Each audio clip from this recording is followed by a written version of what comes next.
Economics is probably best defined as generally the study of scarcity. Whenever there is a commodity that is scarce, that means there's not enough of it to fulfill everyone's desires for it. An economic problem shows up, and there has to be some way to control who gets it. Um, so let's see. So scarcity, you know, okay, let me talk a little bit about that. Some goods and services might be in scarce supply, some there might be no scarcity. Um, so maybe you think of diamonds. Are there enough diamonds in the world to satisfy all your desires? Probably not, right? They're not very common. We like them. We would like to have more of them, but there has to be some way to share the limited supply of diamonds among us. Uh, as you may know, a lot of that is done through markets, buying and selling. Um, I might say, rainwater. Is rainwater a scarce good?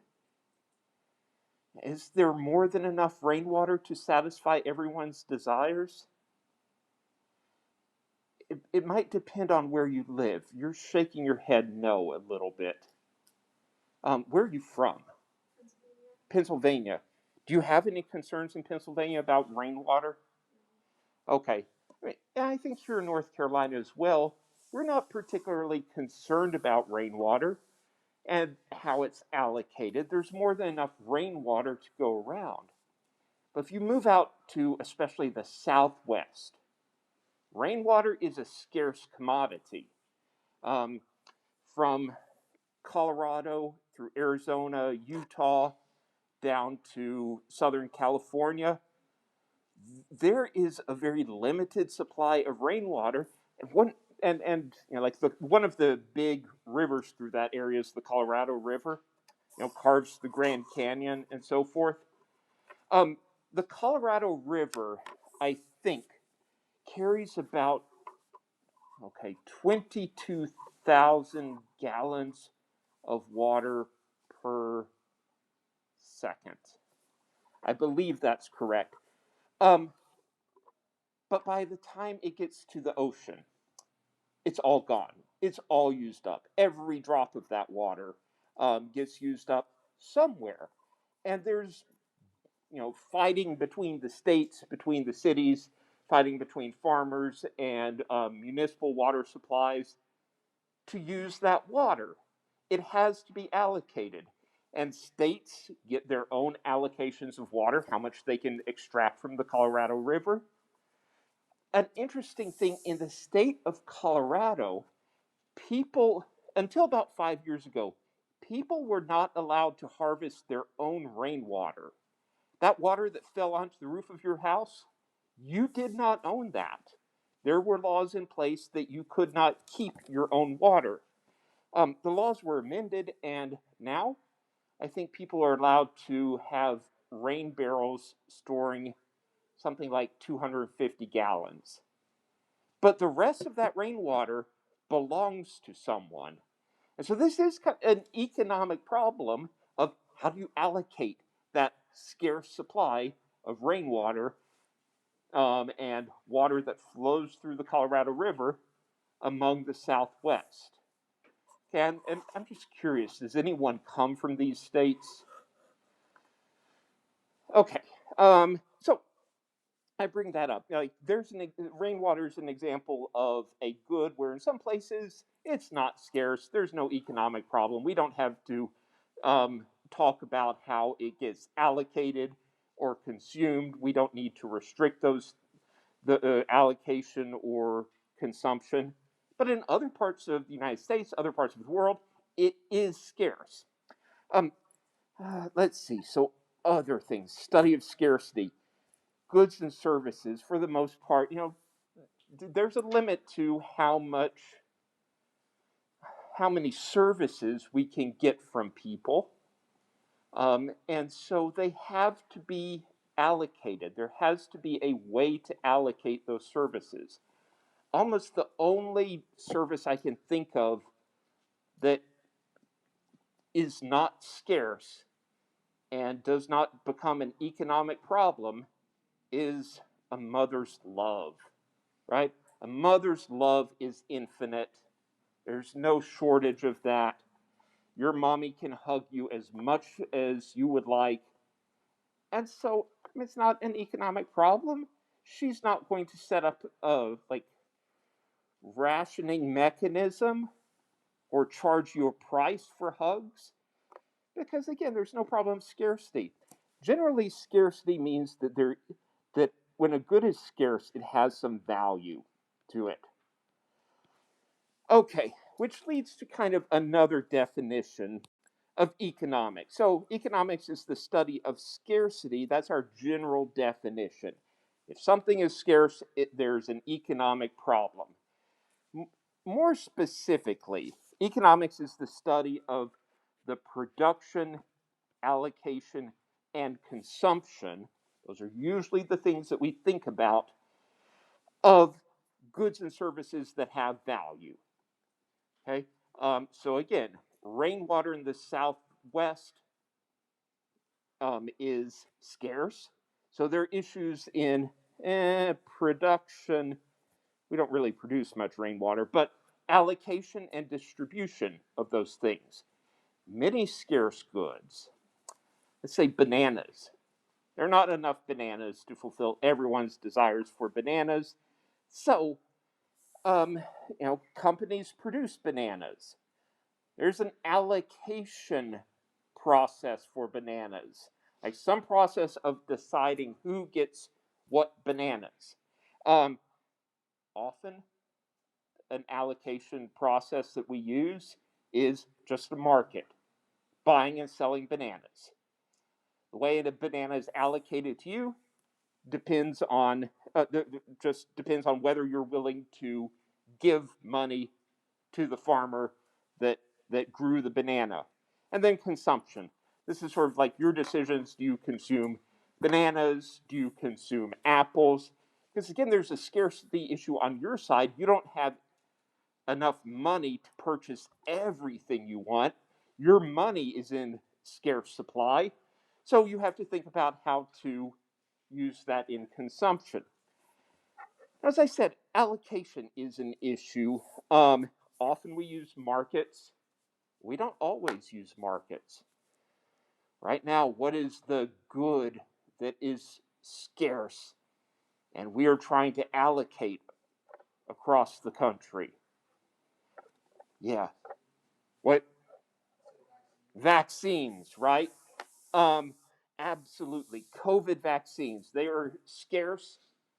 Like, is there an issue of how do we produce them? Absolutely, yes, right? Trying to get companies to produce a vaccine, the uh, things that go into the vaccine. How do we encourage companies to do that? Well, we give them money to do it. Um, okay, allocation. Now, here we are not using an allocation mechanism. We are not. Um, we are not saying the vaccines go to the person willing to pay the highest price. And maybe there's a little bit of a reason behind that, um, which is that markets don't work well. Well, markets do work well at allocating goods when it's when the benefit goes all to the person consuming it. Um, if vaccines were providing a benefit to you alone, or maybe I should pick bananas instead. Banana, you eat that banana, it brings you happiness. It doesn't impact people around you very much. Okay, markets tend to work well in those cases. Markets do not work well when there are externalities. Okay, remember I talked about externalities on Tuesday, benefits or costs, like positive or negative impact on other people. That's a huge deal with a vaccine. With allocating the vaccine, one of the strategies, there are really two strategies for allocating the COVID vaccine. One is prioritizing people based on medical risk, like vaccinate the highest risk people first. The other strategy is to control the spread of disease. And so vaccinate the people who are most likely to contract and to spread the disease. And so the allocation process is trying to combine these two things. But like an important thing is that like controlling that spread, hitting the people who are likely to be big spreaders or likely to contract and likely to spread. And that's all about the impact on other people. Okay, or that's largely about the impact on other people. So study of production, allocation, consumption of goods and services of value. Okay, are vaccines valuable? Yes, right? Would you be willing to pay some money to get a vaccination right now? Probably most of us would. Okay, now moving forward. So there's my definition of economics. There are really two types of things we can study in economics. Some of it is positive economics and some is normative economics. Most of what we do is in this category of positive economics. So positive economics is studying how the economy works, facts about the economy. Okay. Normative economics, in contrast, will be kind of how things should be, or what would be best to do. But positive economics, like examples of that, if we're talking about the minimum wage, I could say things like minimum wages reduce employment. That is a positive statement. That's a statement about how the economy works. I'm not passing judgment on that. Okay? I'm just saying that's a fact. Or I could say something about what we have studied. A 50% increase in the minimum wage reduces employment of low-skilled workers by about 5 to 10%. Again, that's a fact. That's what we call positive economics. Normative economics, on the other hand, is making kind of a value judgment about what should be, or what we desire as a society or as people. Is raising the minimum wage a good idea if it results in higher wages to the people who keep their jobs, but some people lose their jobs? Is that a good idea? Is that desirable? We call that normative economics. And for the most part, what we say is that in economics, most economists try to stay away from normative issues. Okay, we prefer to stick to positive statements. Okay, positive statements are again just understanding how the economy works and facts about the economy. And then I kind of think of it as if I'm working with people in government, people who work in policy, I can tell them the facts about what's going to happen. And then it's up to them to decide what they want to happen, what they think should happen, because that's an issue of public policy. Okay. Now, economists do have perhaps one important idea that is kind of along the lines of normative. We are interested in efficiency as kind of a basic idea of a good outcome. Okay? An allocation of goods or services is efficient if there's no way to rearrange who gets what, no way to reallocate the goods and services to make anyone better without hurting someone. It might be easier to think about the opposite of efficiency. Something is inefficient means that we can reallocate things in order to make everyone better. Okay, so if you have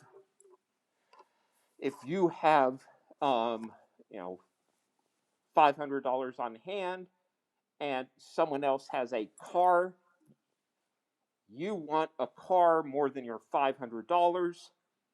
They want $500 more than your car. That's an inefficient outcome. That's an inefficient situation. Each of you would rather have what the other person has, and rearranging things or reallocating things where the $500 goes to the other person and the car goes to you would be efficient. Okay? Economists believe typically markets move in the direction of efficient allocations. People tend to trade in the direction of efficient allocations. Regardless, it seems that inefficiency is just flat out a bad idea most of the time. If it is the case that you have something that you don't want, but someone else wants, and they have something you want more than they want it, that just seems like a bad outcome.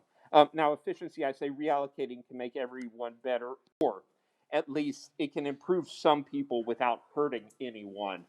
Now, if that other person is indifferent between their car or $500, they really don't care, but you would rather have the car than your $500, that is an inefficient arrangement. You can reallocate the money and the car in a way that benefits both people. Okay. Uh, okay. Look, I have art skills.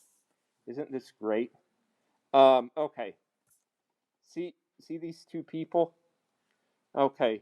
Person on the left, person on the right. Person on the left is thinking, oh, I'd rather have a banana than an apple. Person on the right is like, apples are better than bananas. Yet the person on the left owns an apple, the person on the right owns a banana. This is an inefficient allocation of resources. Okay? You get what efficient and inefficient mean? Yeah? Questions? Okay. Again, it seems like inefficient is a pretty simple definition of that's a bad outcome. Like this arrangement right here is bad because there's an obvious way we can rearrange things and make everyone better. Yeah. And of course, you know what happens. You remember being in elementary school and you and your buddies would sit down at lunch and you'd open up your lunch bags and you'd examine what everyone has and you're like, oh, hey, I have an apple in my bag. Ooh, your banana looks good. Your buddy says, oh, well, I don't really care about whether I have an apple or a banana. Well, you started out with an inefficient allocation of goods, and you could reach an efficient allocation if you trade. Yeah, and that's why so much of economics is about trading. And the neat thing about trading is it moves society in the direction of efficiency.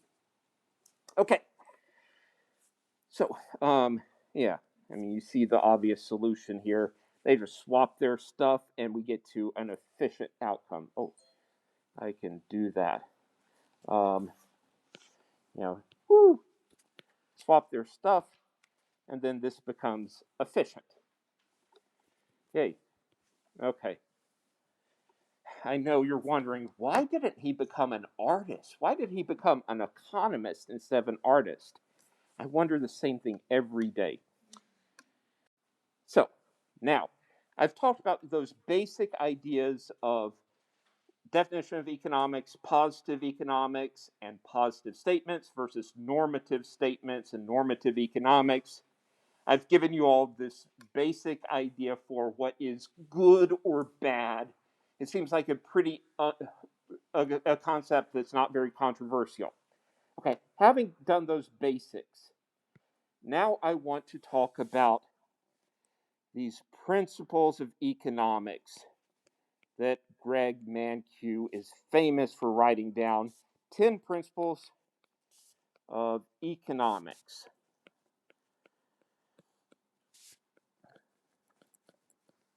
Okay, everyone see this pretty well? Okay, number one, People face trade-offs.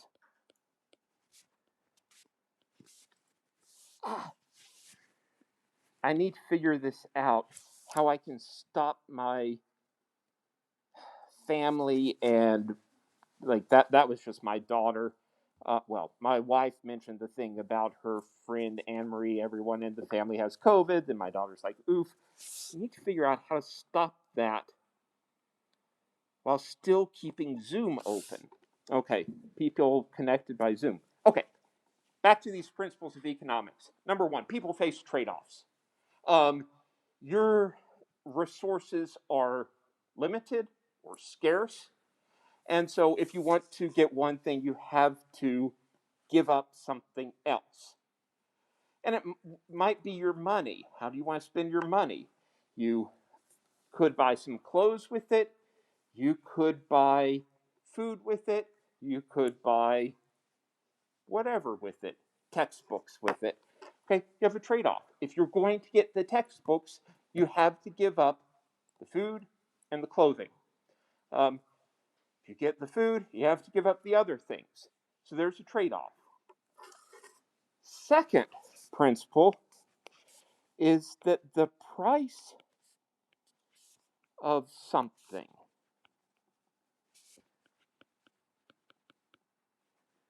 actually, let me back up. I've already messed something up. Not price. I should say the cost of something is what you give up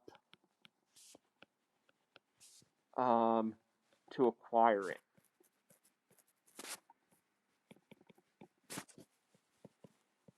Okay. Now, this is something important. Economists think of costs differently from, let me say, normal people.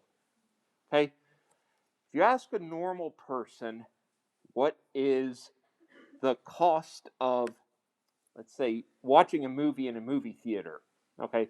Remember, like, back in the past, there used to be these movie theater things where people would all pack into a room close together and watch a movie on a big screen.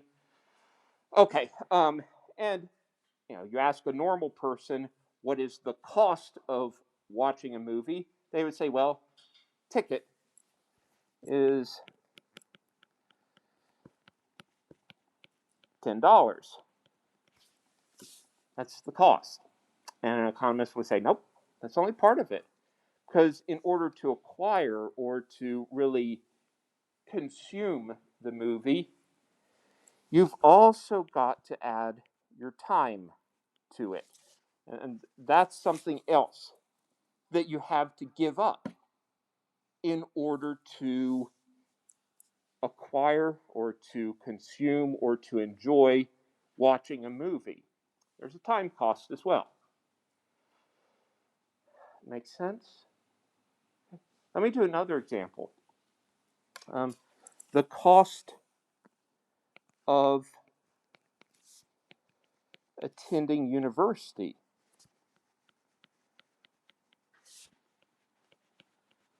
Okay. According to the normal person,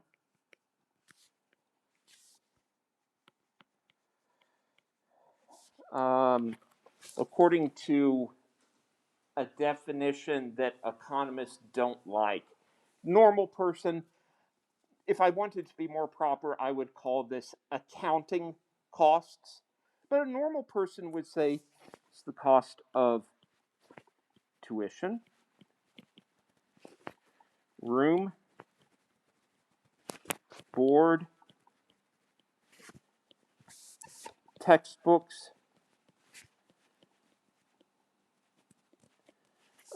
what else? Those are probably the main things, right? Now, you ask an economist, what is the cost of attending university? The economist would say, well, it depends on what you give up Okay. So, of course, you are giving up money to pay the tuition, but we have to think more broadly. If you were not in university, what would you be doing? And what's a likely answer? Yeah, working. Okay. So, one thing that we should add to the list is your salary. Is giving up salary, the lost earnings, are a cost of attending university. And for many people who might be of middle class or lower middle class who could attend community college for a couple of years to get further training, the community colleges come with low tuition cost, but giving up a couple years of earnings is a substantial economic cost. Yes? Is it still considered an economic cost when you factor in the idea that you'll get a greater pay grade once you finish college? Um, so is it still an economic cost if you factor in that you'll get a higher pay later on? Um, it's an economic benefit. Yeah. But it is a correct part of the calculation. Yeah. Benefits are like costs except in the opposite direction. So I would say kind of yes. Um, yeah, we should be thinking about those things as part of the benefit. Okay. Now tuition. Yeah, you have to give up your tuition money to attend university. Room and board. In other words, a place to live and food to eat. Would you have to pay those things even if you're not in university? Yeah, so those kind of are not a cost of attending university because you don't have to necessarily give up more to for a place to live. You don't have to give up more for food. Though that's kind of a wash. So it's not really a cost of attending university. Okay, and textbooks.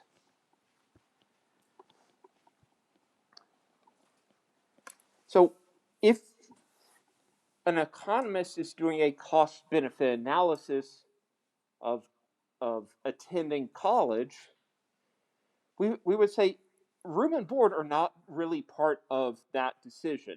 That's a wash. That balances out. It's something you'd have to pay for whether or not you attend college. You need a place to live, food to eat. Even though, if you look at colleges listing cost of attending Elon University, they will include there the cost of room and board. But again, it's not an economic cost. Maybe we could say it's an accounting cost, to refer to that way that normal people think of things. But really, kind of theoretically, if we want to think about doing an appropriate cost benefit analysis, room and board are not part of the decision, but the lost earnings are part of the cost. In fact, economists have a great term, which is opportunity cost. Okay, opportunity cost. This is, I think, one of the first big ideas that I should expose you all to in economics. Opportunity cost is the value of the next best use of a resource, of your time, of your money. Okay, so for example, a farmer. Okay, farmer is going to plant a field that the farmer owns.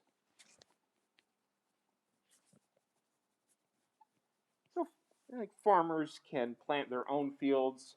They can also rent fields from other people. They don't necessarily need to own the land that they plant. But this farmer is going to plant a field that the farmer owns. Is there a cost to using their own land? Now, a normal person would say no, right? No, it's free. You own the land, you don't have to pay for it. The economist would say, yes, there is a cost. You're giving up something.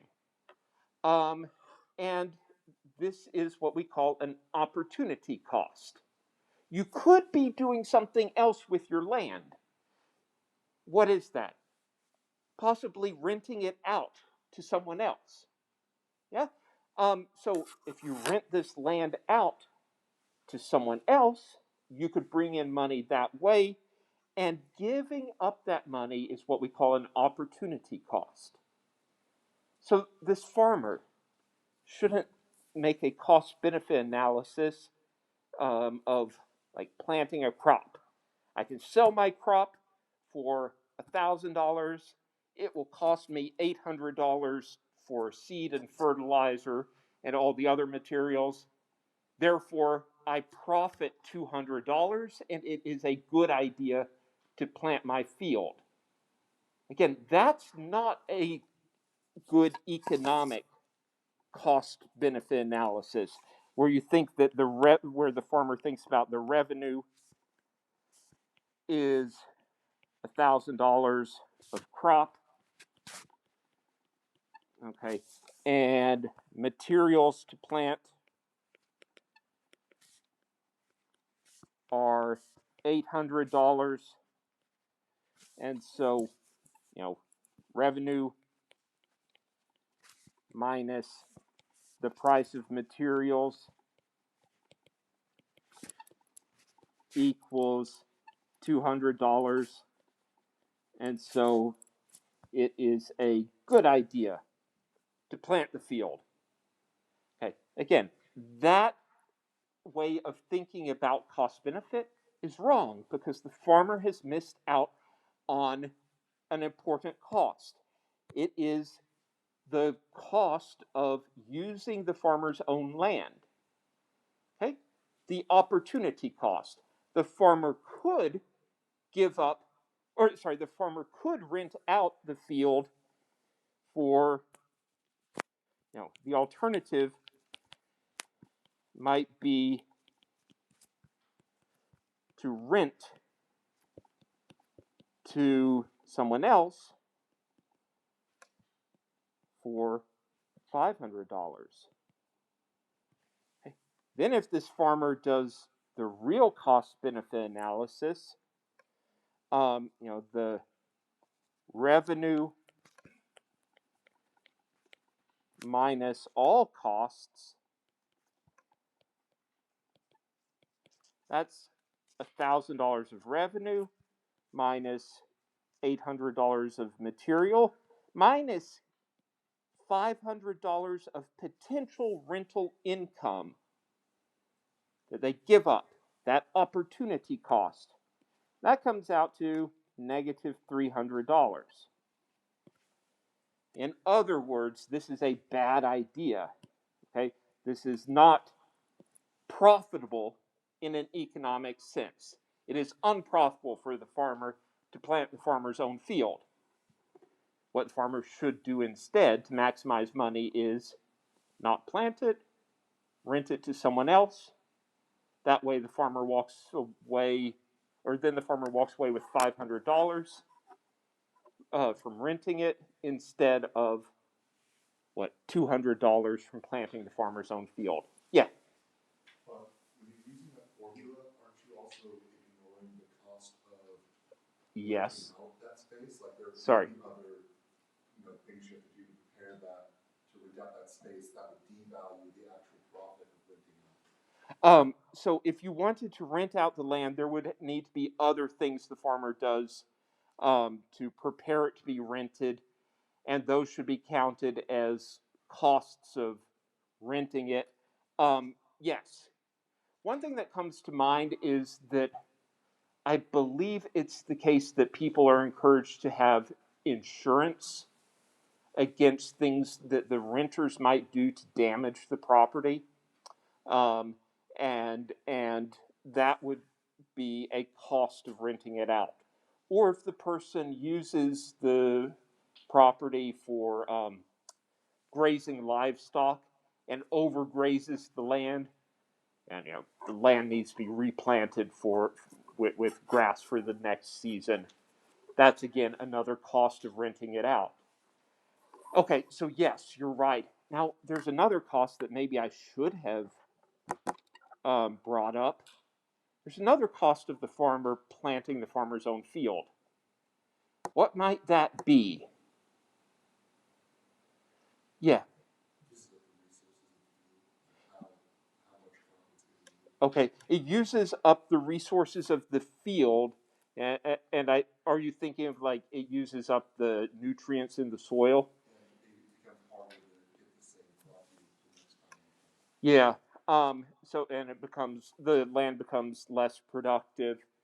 That could be true, or it could be that it balances between renting it out and and uh, uh, like using the land, the farmer using the land themselves. Okay. Something else that goes into planting and raising the crop, the farmer's time, right? The farmer's time is not free. That time comes with an opportunity cost. Okay. The farmer's own time comes with a cost.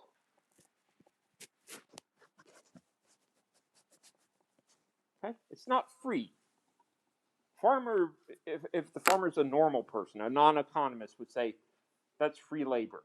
No, it's not, because it comes with an opportunity cost. What could the farmer have been doing instead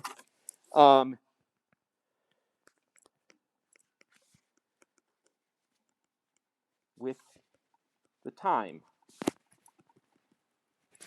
Okay? And again, that is what we call opportunity cost. So maybe the farmer could have been employed by another, yeah, and then at $15 an hour. Okay, so every hour of time that the farmer puts into raising the farmer's own crop, the farmer is giving up $15 of potential earnings. That's another cost. Okay, so the farmer's time is not free, it comes with a cost as well. So if the farmer wants to do an even better calculation of how profitable it is, or whether it's profitable to plant the farmer's own field, include the cost of the farmer's own labor into the calculation. Okay? I love the idea of opportunity cost. And I think this is one thing that starts making economic thinking better than normal person thinking. It's a bad way to word things. By the way, I grew up in a kind of rural area in southwest Texas. I now live in a rural part of Orange County, and I see farmers thinking exactly this way, that if I raise a crop on my own land, my profit is the revenue minus the materials. And they don't think about the opportunity cost of their land, that they could rent it out. Heck, they could sell their land, put the money in a savings account, and draw interest off it instead of planting their own crop. There are other things they can do. And also, they don't think about the value of their own time that goes into it. If they stopped working their own land and instead took a job with that amount of time, that is something they're giving up. Now, there's all kinds of other things going on. How much they enjoy having the land, how much they enjoy farming or ranching. It's a complicated thing, but I just want to address like this idea that there are costs that are not direct monetary transfers between people. Yeah. Okay. I'm trying to remember, are you Wit? Your name is? You're Wit, and you are Nolan. Okay, that was going to be my second guess. It really was. Okay, so principles 1, principles 2. Let's see. The first one, people face trade-offs. Second, people.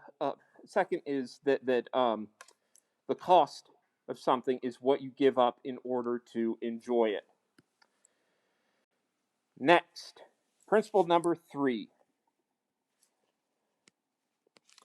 is rational people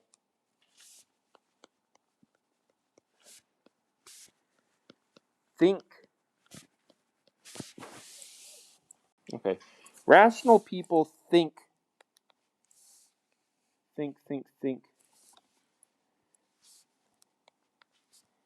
at the margin.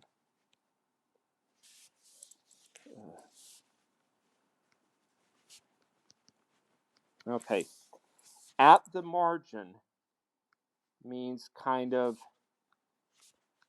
in terms of a little bit more. Okay. If you want to make a rational decision about how much pizza to eat for dinner tonight, okay, or well, you and your buddies order some pizza, and you're thinking about how much you want to eat.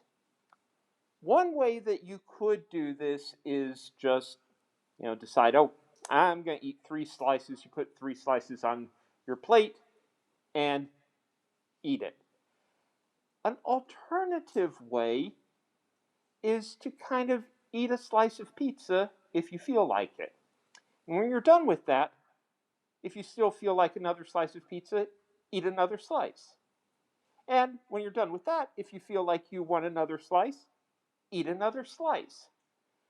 That second technique that I'm talking about, that's what I mean thinking at the margin in terms of a little bit more.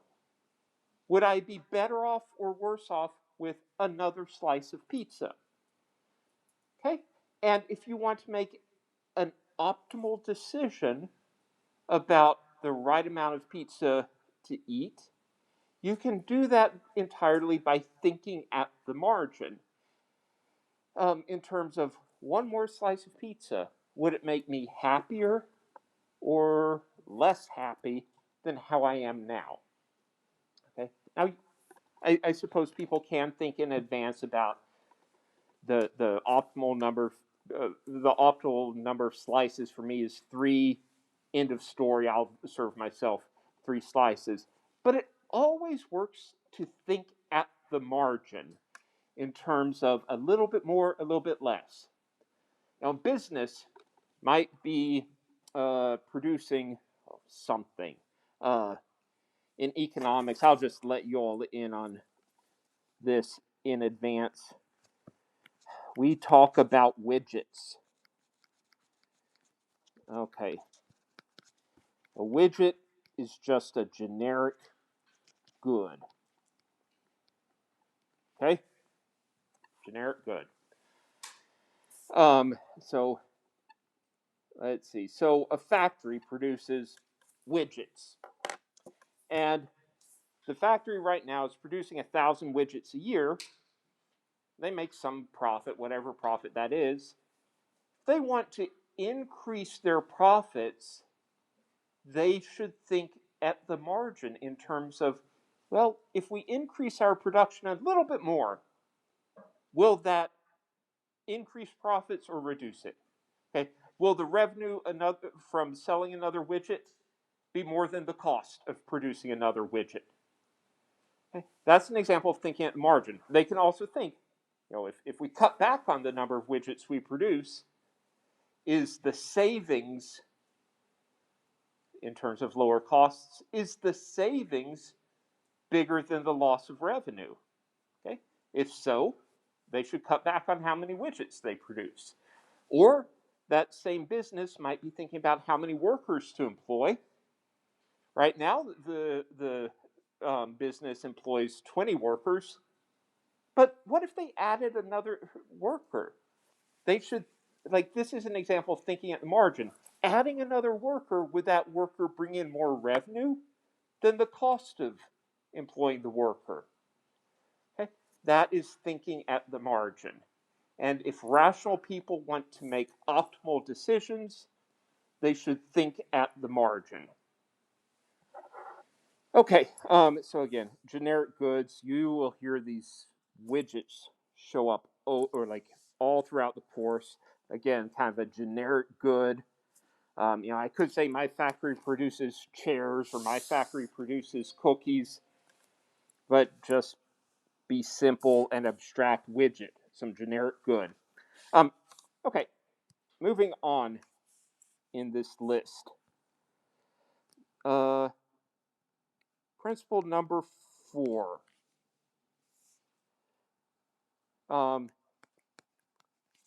People respond to incentives. Okay. I think this is also an important idea to keep in mind. People change their behavior. People think in terms of cost benefit all the time, and when the costs or benefits change, people change what they do. Okay, let me give an example maybe of a tax. Okay, so right now the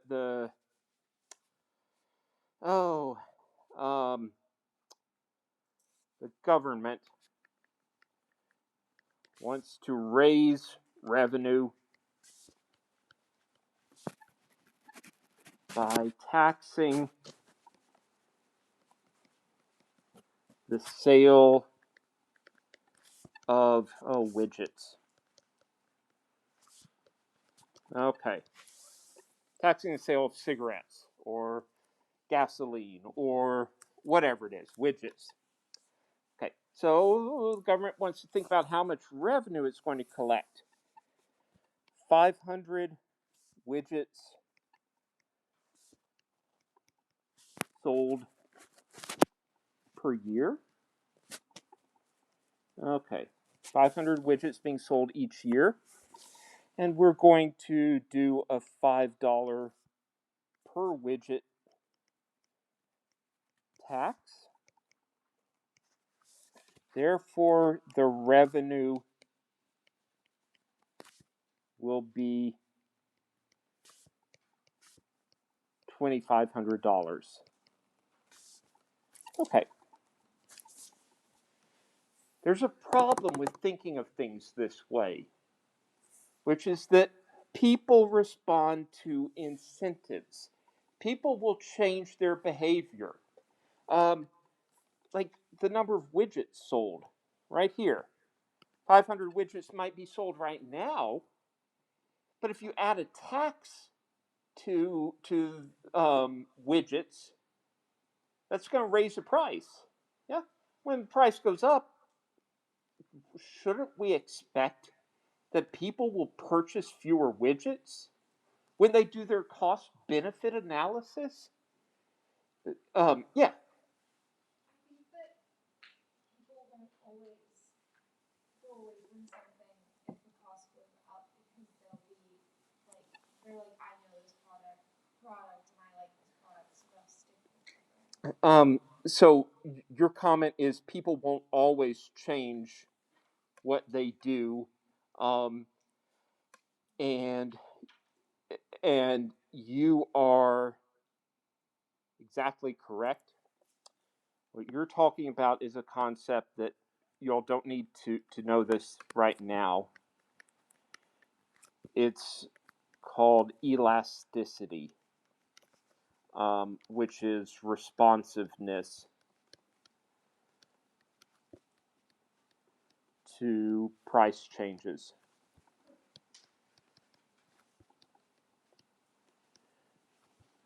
For some goods, consumers are very responsive to price changes.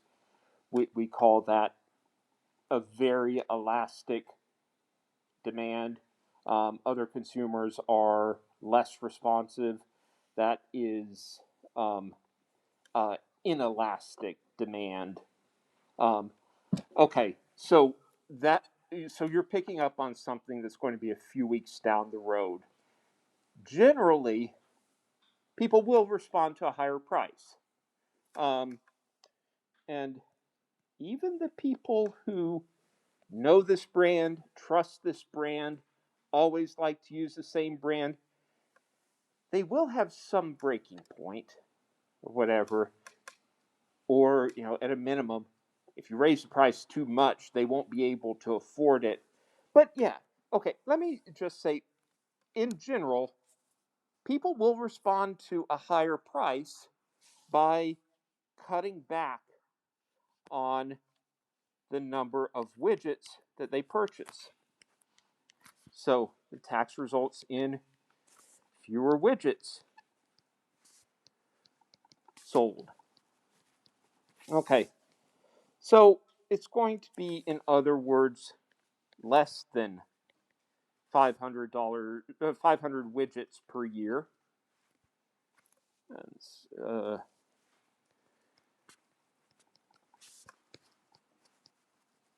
Okay, and again, there's a $5 tax per widget, and so what we can say is this tax will generate less than $2,500 per year.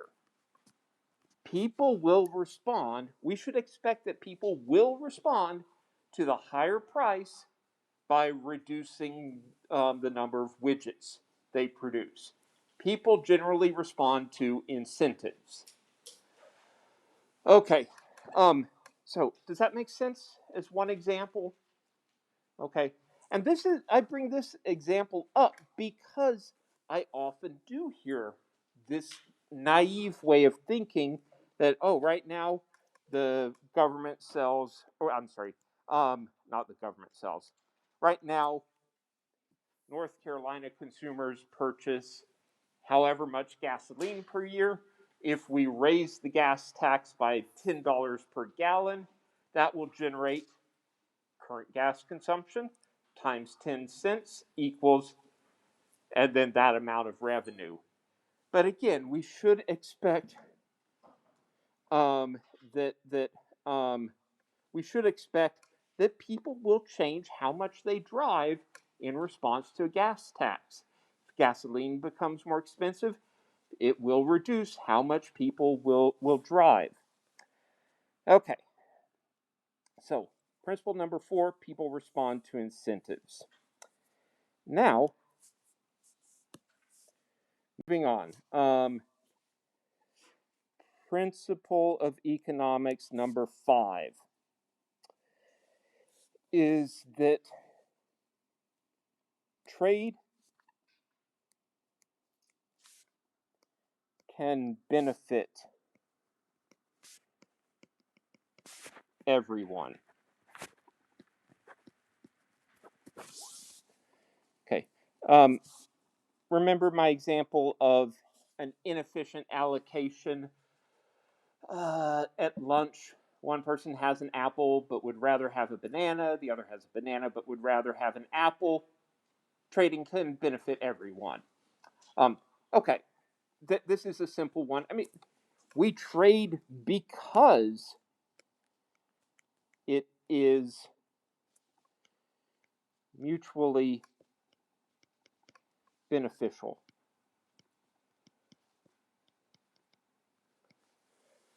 Okay. You know, so this is kind of an obvious one, I think. Trade can make everyone, it can benefit everyone. That's why we trade. And I'm going to say that, like on a personal level, or like an individual level of people, I think it's easy to understand that. It's also true. I apologize as my emails and text messages come in here. I'm going to sort that out later on so you all don't have to hear my family talking about COVID. That's all we talk about at home. This morning, my wife and I wake up and I give her the morning briefing on the news about B117. B117, do you know it? Latest research shows that B117 is more deadly than the original COVID. Again, B117 is the thing called the UK variant. Okay, it's more deadly. Now, B135, South African variant, get this, not only is it more deadly than the original COVID, it is also resistant to one of the vaccines on the market, the AstraZeneca vaccine. Okay, that's the Oxford vaccine. Now, in the US, the two common ones are the Pfizer and the Moderna, and those still seem to be very effective against B351, but not AstraZeneca. Okay, after that, we went into a conversation. The CDC is probably going to move in the direction of encouraging people to double mask because the benefits of 2 masks are more than twice the benefit of 1 mask. Got it? Okay. That's like the conversation we have first thing we wake up in the morning. Okay. So anyhow, this is all irrelevant to economics. Trade can benefit everyone, and now you can probably understand how that works at a sort of personal level. And presumably, you all and I are trading because you think an economics education is more beneficial to you than the $1,000 in tuition that you pay for this course. I know it's more than that. Okay, and I think the opposite of this, like $1,000 in tuition from you, that's more than worth the like time that I'm giving up. So that happens on a personal level. It's also true on a national level. So when we talk about trade between countries, trade between the United States and Canada, trade between Britain and the rest of Europe, trade can benefit everyone. Okay, so when the U.S. trades with China and imports manufactured goods from China, we also export to China. That's the other half of trade. And we export to China things that the U.S. is good at producing, which include technology, which include information, which includes business expertise. The U.S. exports to China as much as it imports from China, and trade benefits both producers and consumers. So when we think about trade with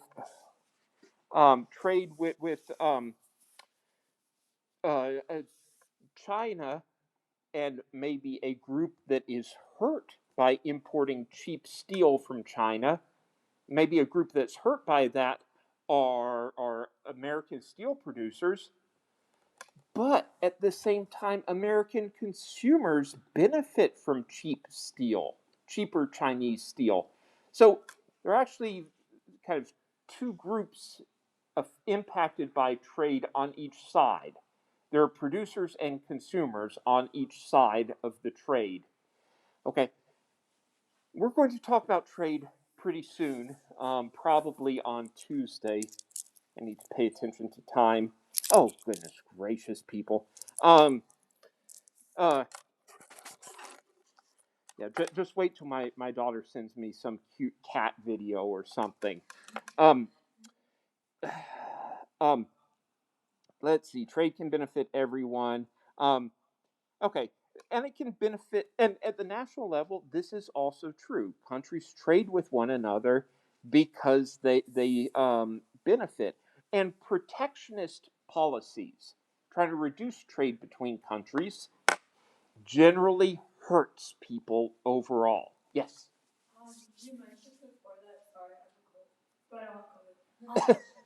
You mentioned before that when trade is like mutually beneficial to everyone, it's inefficient, right? But why is that a bad outcome if everyone benefits from it? Okay. So this question is about trade and inefficiency. It's inefficient before the trade, or if there is an inefficient arrangement before the trade, it becomes efficient after the trade. Yeah, and that's the idea. It benefits everyone. Okay. Next on the list of important principles, markets are usually a good way to organize economic decisions.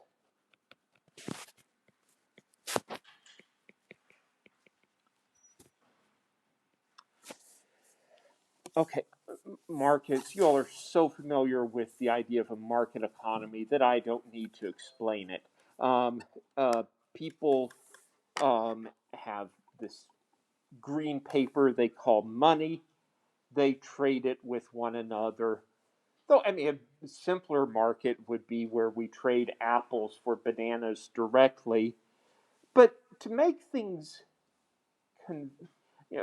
to make things convenient, it's nice to have one market, kind of a price where everyone agrees on, and really the idea of allowing trade between people, allowing people to determine what type of work they do based on salaries and characteristics of the job.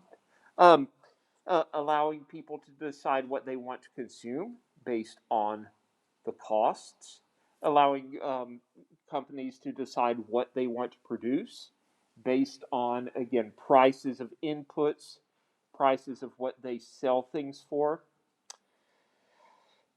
We can contrast this with the um, socialized economies of Eastern Europe,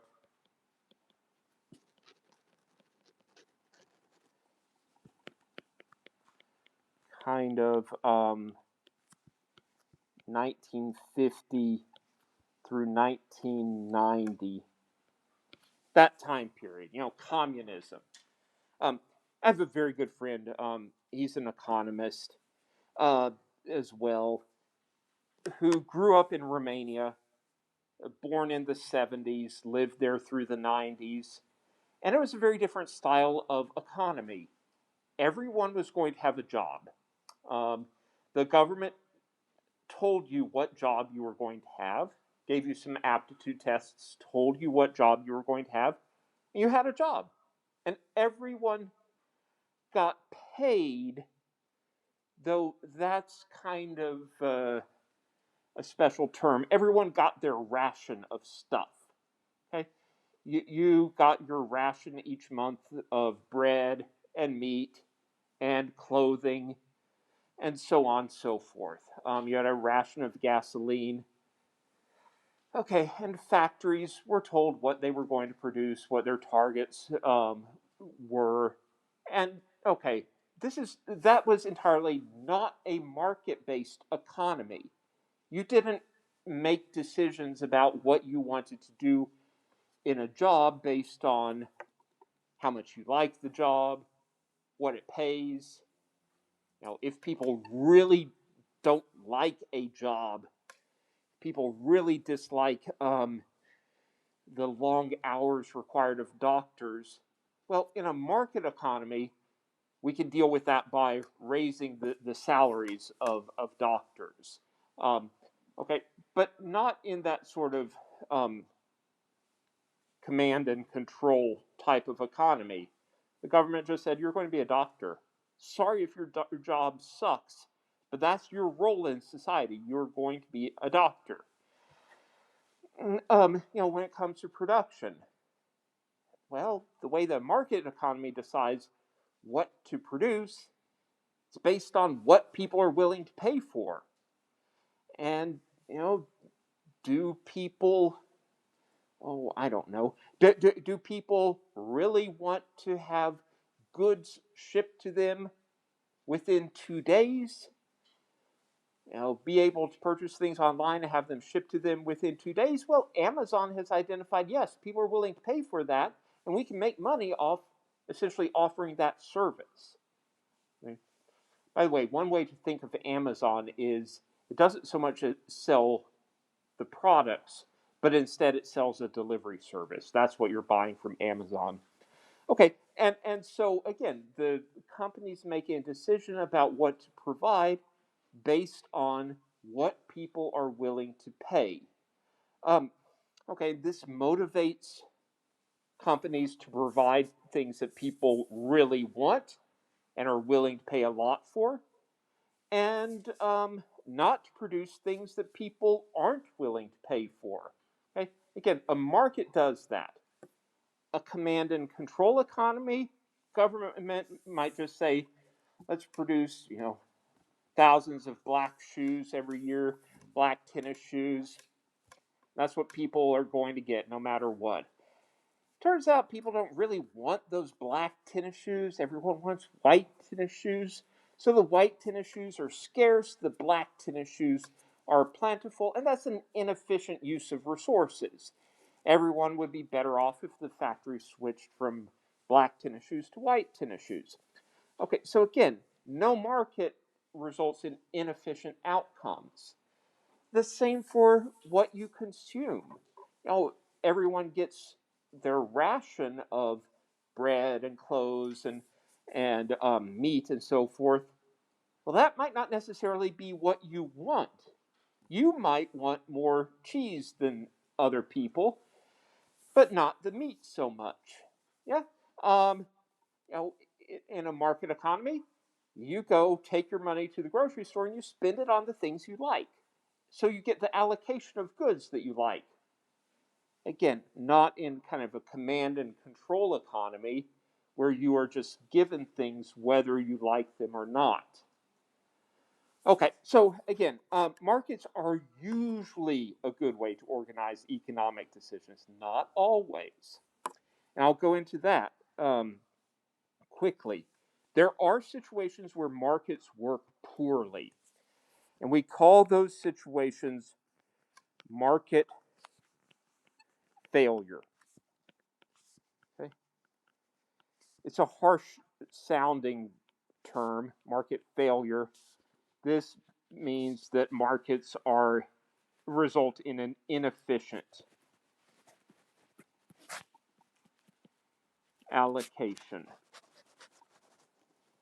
of resources.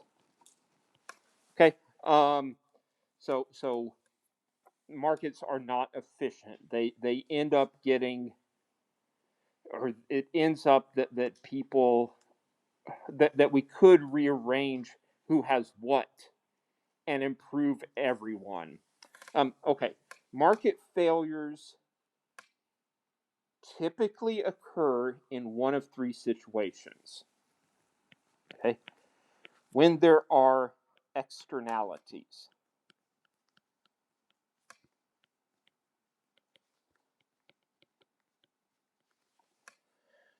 Okay, externalities.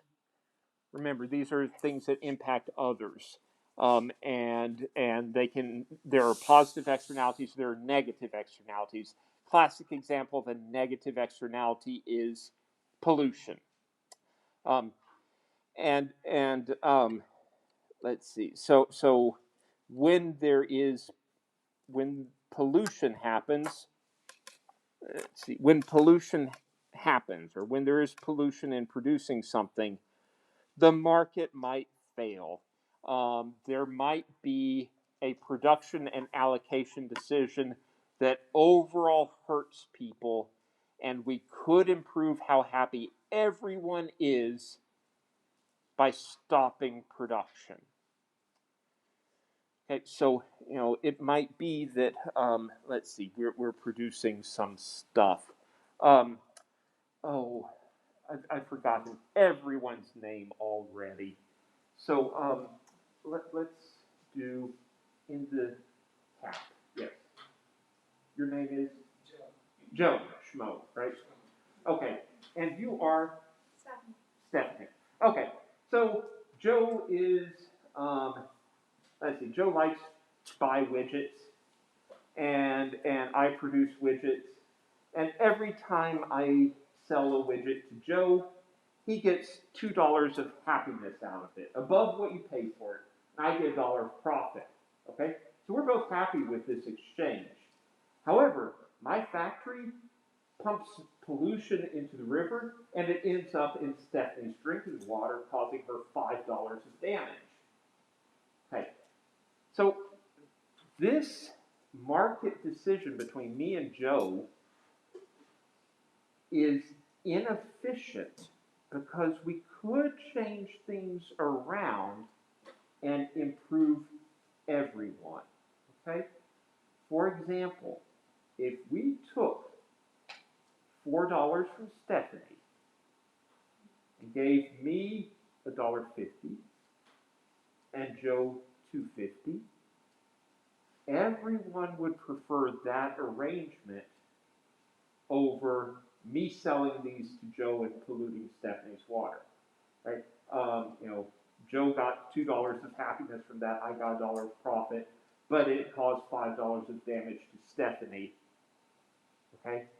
If instead we just took $4, we shut down production, take $4 from Stephanie, give me $1.50, $2.50 to Joe. Okay. Hey, it's in everyone's best interest, right? That's the point I'm trying to make. I'm still losing $4. Better than losing 5. Yeah. But I'm just giving an example that you could that there is an alternative that's better.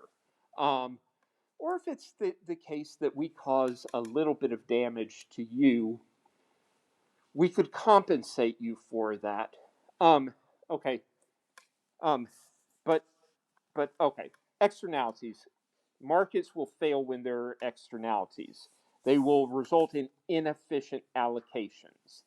And again, I'm coming up with that example of you give us money to show that we could improve things by shutting down production. Second reason is market power.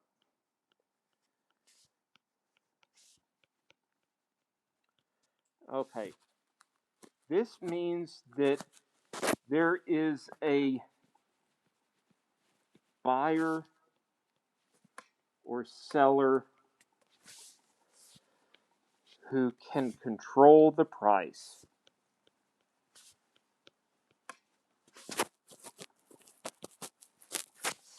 Okay, someone who is influential enough that they can control the price.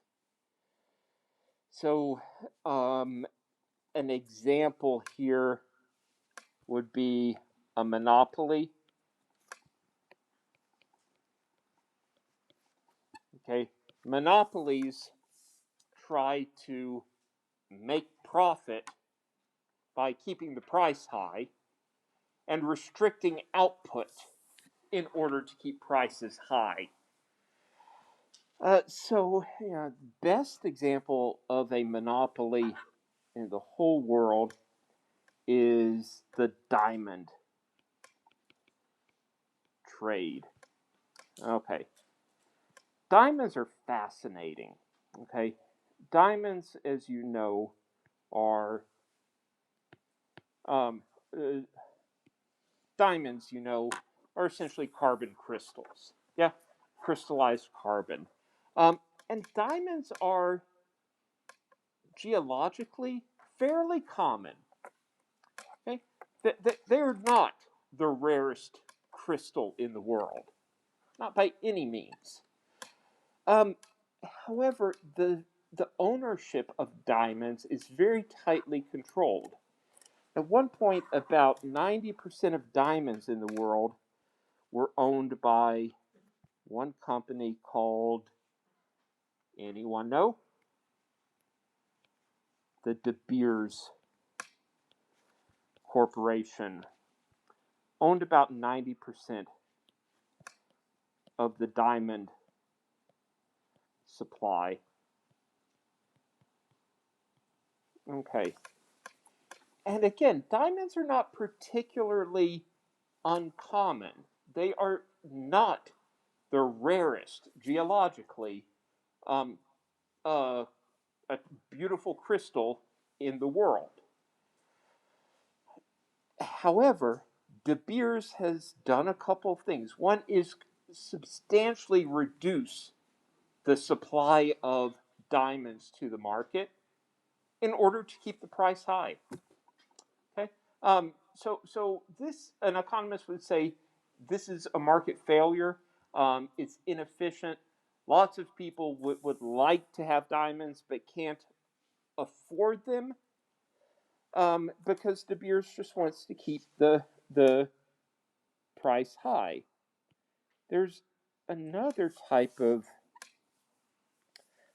producer along the same lines as a monopoly, a monopsonist. Okay, you've heard the term monopoly, a single seller. Monopsonist is a single, or a monopsony to be consistent, is a single seller. I'm sorry. A monopoly is a single seller. A monopsony is a single buyer. Okay. And a single buyer who can dictate the price. Think maybe of an old-timey classic, maybe mining town somewhere in Appalachia, where the only place to get a job is with the mining company. And so the mining company can offer you kind of a take it or leave it job offer. You work in our mine for $8 an hour, take it or leave it. That's your employment option. Even if you're more productive than that, and based on your productivity, you should be paid more, you don't have a choice. There's a single purchaser of labor, a single employer, and they can set the price. Okay? This results again in an inefficient market outcome. The monopsony buyer, monopsony employer, will try to keep wages artificially low, which means there are some productive people who would not select jobs to have jobs. Okay, now continuing the list of causes of market failure, information.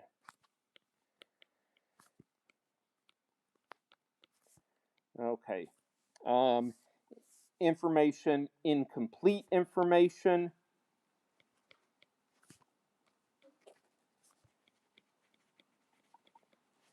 or unbalanced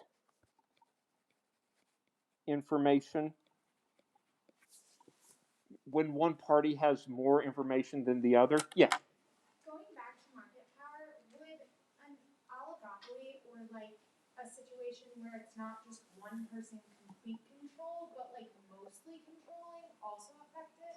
Okay, going back to market power, what about an oligopoly?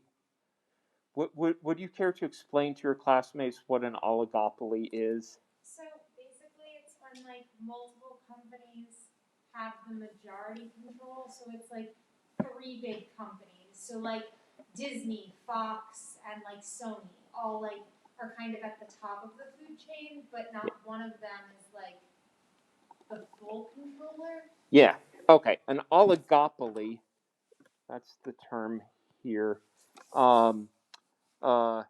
is like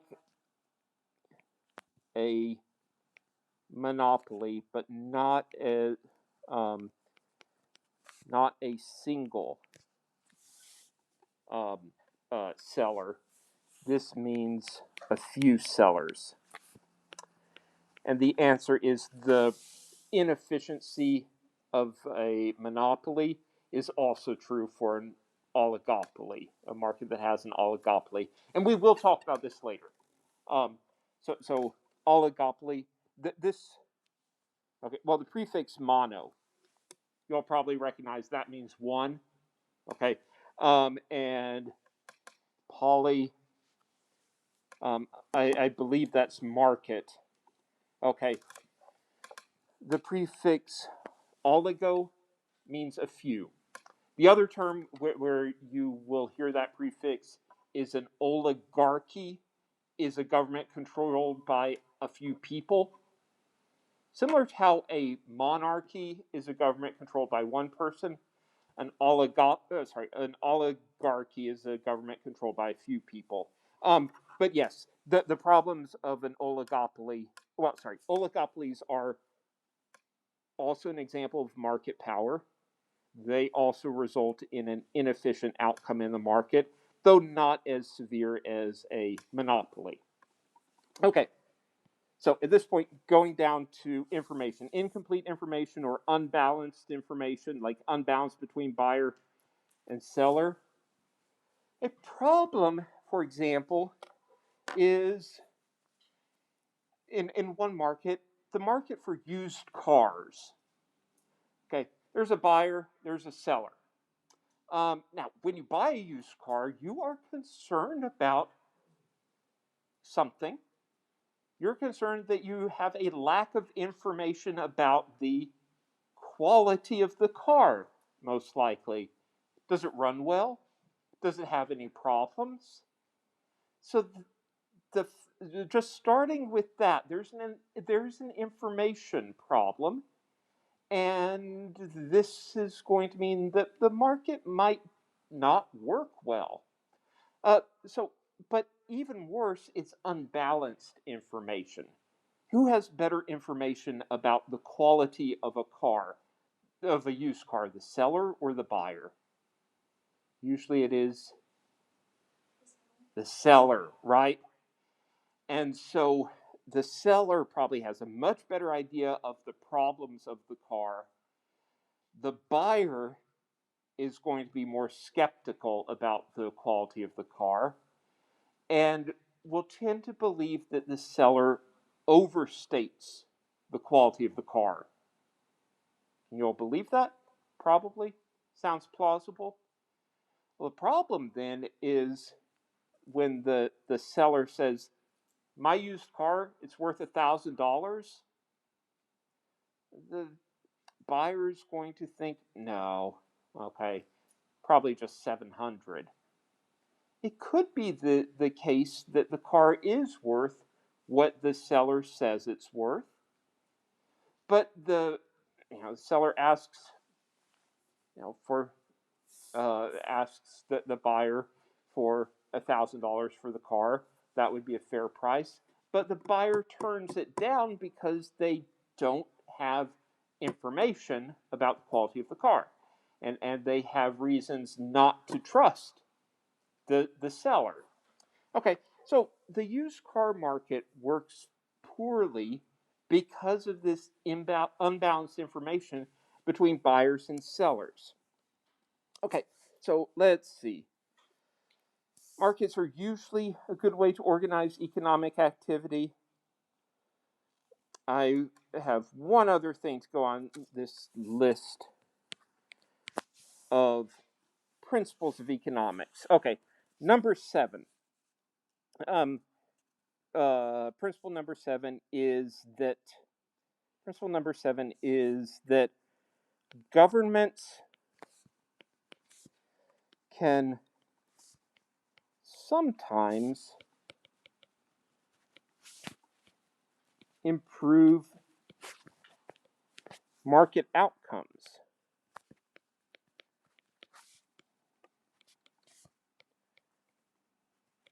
Okay. Sometimes the government can improve market outcomes. Like often markets work well. That was principle number 5.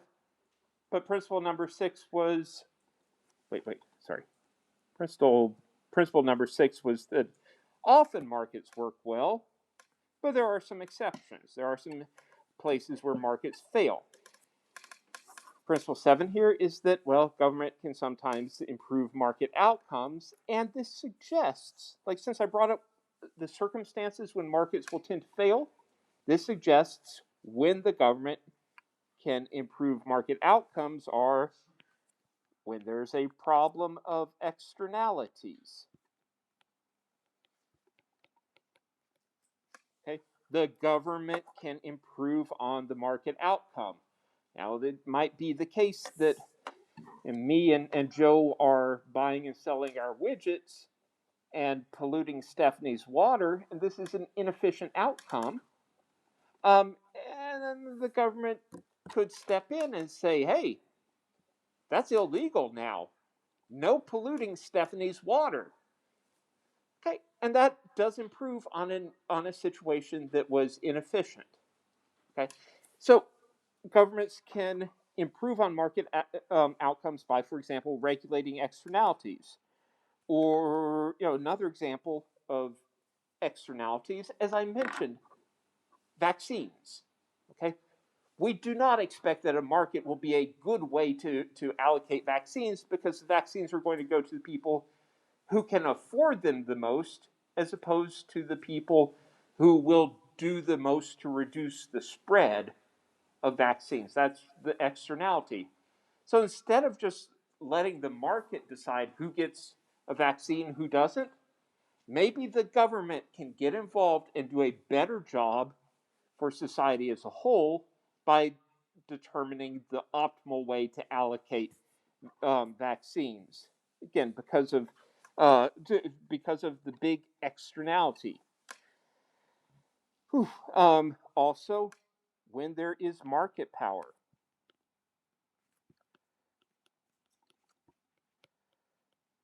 Okay. Government likes to break up big companies.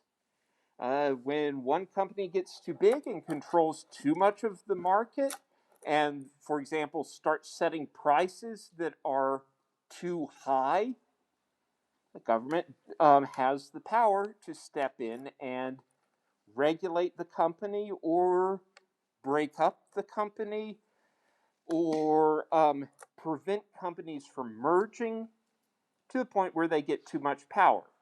Okay, and right now the example that we hear about concerns with market power include the big social media companies.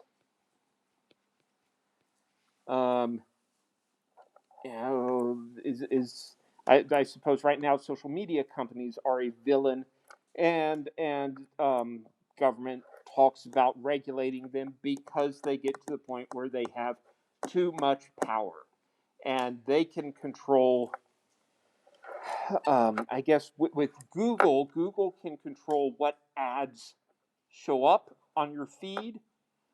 Facebook can control what ads show up on your Facebook feed. And they have an unfair advantage in being able to sell ads to people and control information. Okay, so market power, and again, third thing on the list, information. When there's a problem with information, the government can help step in and regulate the market or do something else to improve on the market outcome. As a labor economist, I think of risky jobs. Okay, and sometimes workers don't understand how risky their jobs are. So maybe the government can step in and provide some information to assist workers. And when it comes to risky jobs, I'm thinking about maybe taking a job as, a lumberjack. It's dangerous work. I'm not sure how dangerous. So how would I find out? I could go to the company that's offering to hire me and say, how dangerous is this job? my employer's going to tell me, oh, it's nothing. It's super safe. Come take a job here. Um, so again, it's that unbalanced information. I'll be like, oh, great, it's a safe job. I'll take it. Um, and then, I get killed and I did not receive a fair wage. I mean, maybe they were offering me a higher wage to offset the risk, but they were lying about how much risk it was, and it wasn't a good market outcome. Well, the government can step in and say, listen, we know there's going to be a problem with information about how dangerous jobs are. And we can't trust employers to be honest about it. Therefore, we are going to ban some risky labor practices. Lumberjacks, from now on, you need to wear hard hats. You need to do these other things to remain safe on the job. That type of government intervention in the market can improve outcomes. Okay, so I've been through Mankiw's principles of economics. Mankiw had 10 principles, and I think these are all in the first chapter of the textbook. The first 7 are in microeconomics. The next 3 are macro. I've done these first 7. That's all I'm going to do for now. Once we get to macroeconomics later in the course, probably be April, I will talk about the other 3. Okay? So we're done with the principles of economics for now, the very basic ideas. And I think that also brings me just to the end of class time today. Okay, so I hope you all, so having said that, nothing assigned this weekend. Most important thing, ensuring that you have a copy of the textbook by the upcoming week. And then next weekend, you will have your first reading quiz. Yes? A used an e-textbook? Yes. Yes. Okay. Uh-huh.